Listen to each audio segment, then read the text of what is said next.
Ahora estamos en el capítulo de dinámica del cuerpo rígido y a través del análisis preliminar de nuestro apunte que hace una serie de consideraciones sobre la cinemática del rígido, es decir, los tipos de movimiento que puede tener un cuerpo rígido, dado que ahora ya estamos en presencia de un sistema de partículas rígidamente unidas, es decir, hay cierta restricción al movimiento, y esos movimientos alternativos ya los hemos analizado en la parte previa, preliminar en este capítulo, que se refiere a la cinemática en particular del cuerpo rígido, es decir, los movimientos alternativos que pueden tener.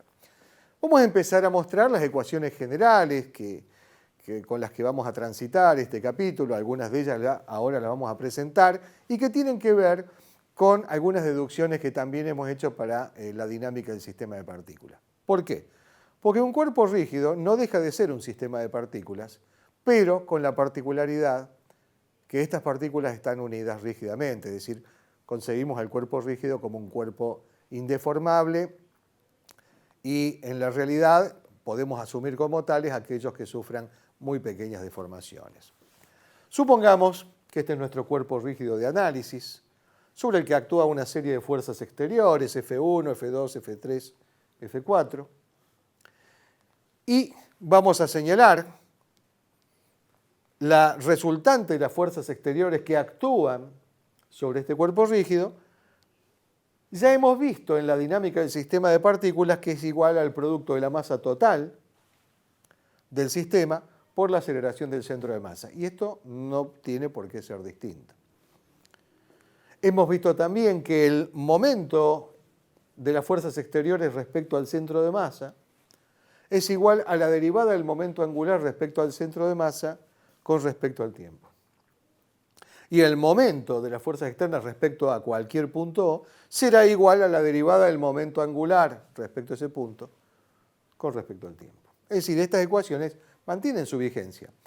Y con más razón todavía, porque antes había que determinar los valores específicos de los momentos angulares de cada una de las partículas respecto a un punto, por ejemplo el punto O, y ver qué contribución hacía cada partícula en ese momento angular. Sin embargo, ahora va a ser bastante más sencillo, puesto que hay restricción de la variabilidad de esos términos, puesto que, reitero, las partículas se encuentran rígidamente unidas. Entonces vamos a empezar a hacer un análisis del momento angular de un cuerpo rígido de forma cualquiera, como este, y vamos a tomar una partícula cualquiera de este cuerpo, cuya masa será m sub i, y supongamos que este cuerpo rota alrededor del eje Z con una velocidad angular omega. Y ahí vamos a ver algo. Todas las partículas que componen este cuerpo rígido rotan respecto al eje Z con la misma velocidad angular, porque están rígidamente unidas. Vamos a determinar el momento angular de esta partícula.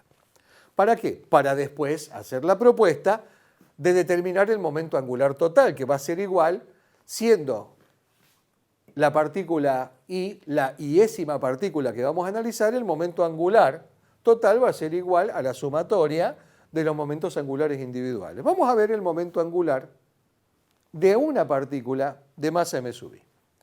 Por la definición de momento angular, será igual al producto de m sub i por r sub i, multiplicando vectorialmente por v sub i, es decir, la velocidad que tiene.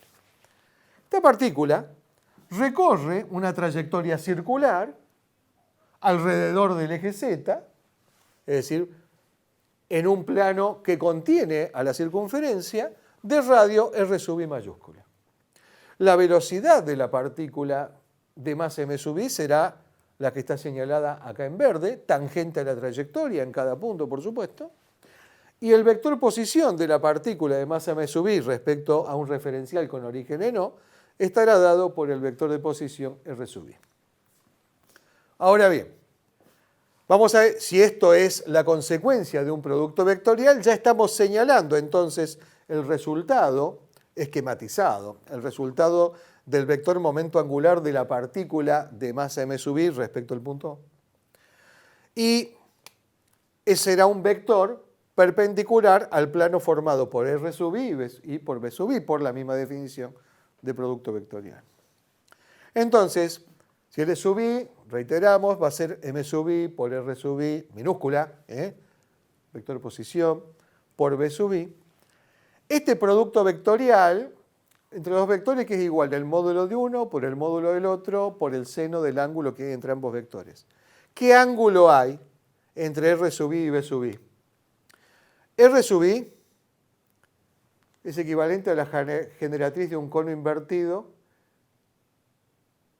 R sub i va girando alrededor del eje Z de esta forma.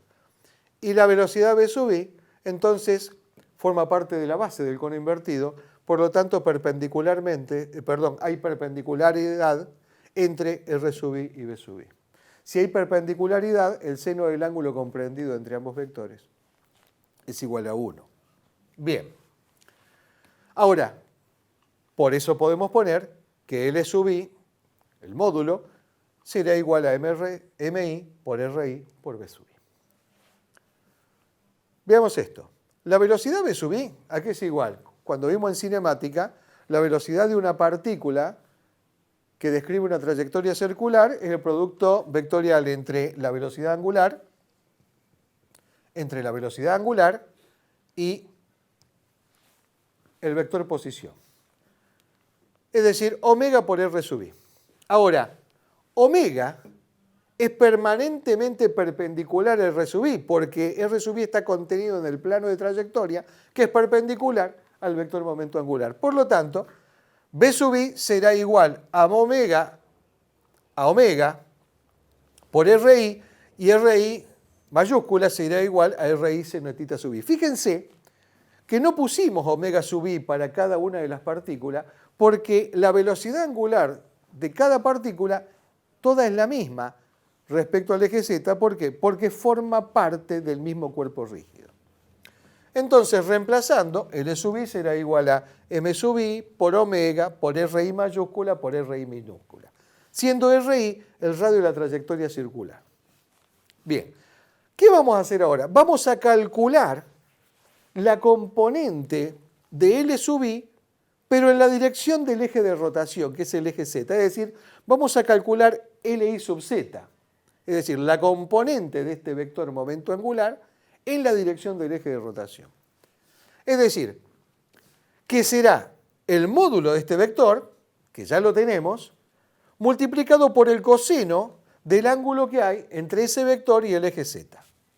Ahora bien, si entre este vector y RI hay 90 grados porque provenía de un producto vectorial y el ángulo que hay entre RI y el eje Z es tita sub i, entonces el ángulo comprendido entre L sub i y el eje Z será 90 grados menos tita sub i, o sea, pi sobre 2 en radianes, menos tita sub i.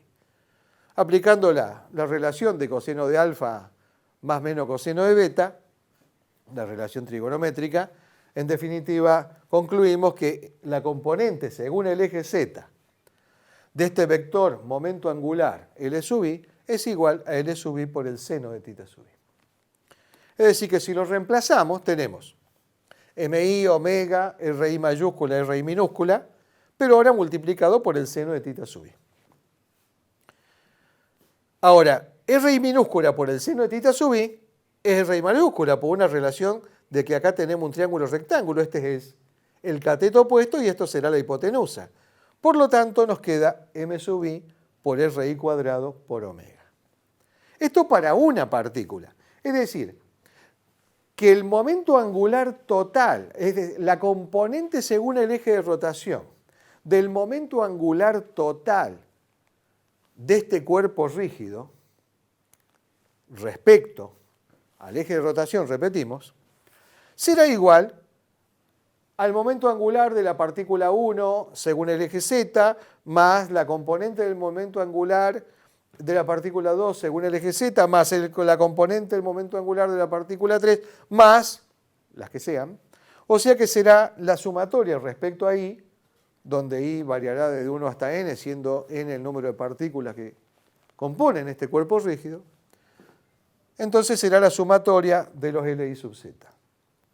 ¿Qué será? Si sacamos factor común, será M1 R1 cuadrado, más M2 R2 cuadrado, más M3, más lo que sea, todo multiplicado por omega. ¿Por qué el mismo omega? Reiteramos, porque todas las partículas rotan alrededor del eje Z con la misma velocidad angular. ¿Por qué? Porque es un cuerpo rígido.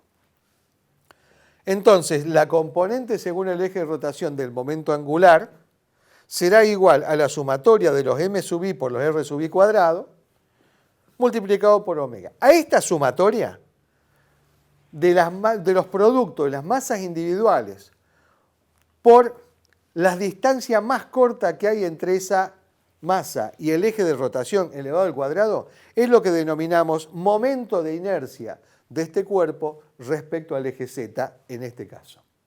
Es decir, podemos entonces expresar el momento angular según el eje de rotación como el producto de este momento de inercia por la velocidad angular.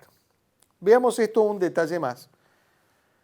Siendo el momento de inercia la suma de numerosos términos que tienen que ver con el producto de una masa por el cuadrado de una distancia, la unidad del momento de inercia será el producto de una unidad de masa por una unidad de longitud al cuadrado.